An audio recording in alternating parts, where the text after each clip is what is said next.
Tout au long de l'histoire, des milliers de réfugiés ont bénéficié des droits des réfugiés et doivent leur vie au système de protection et au soutien international.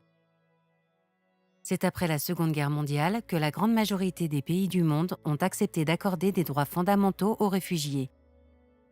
Ces droits ont été établis en 1951 dans la Convention relative au statut des réfugiés. Alors, quels sont les droits inclus dans cette convention? L'un de ses plus importants principes est d'interdire le renvoi des demandeurs d'asile dans leur pays d'origine si cela les mettait en danger en raison d'un conflit armé ou de persécution. On appelle ce principe le non-refoulement.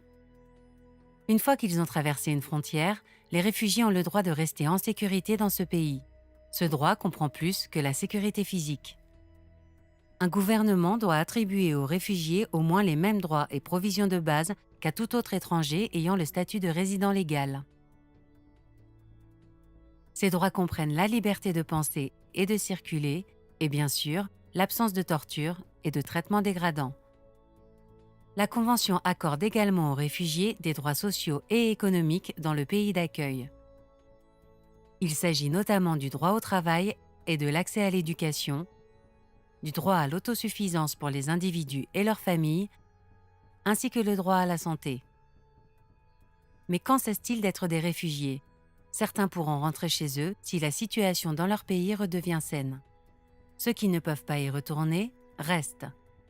Ils peuvent s'intégrer dans leur pays d'accueil et essayer de se concentrer sur leur vie.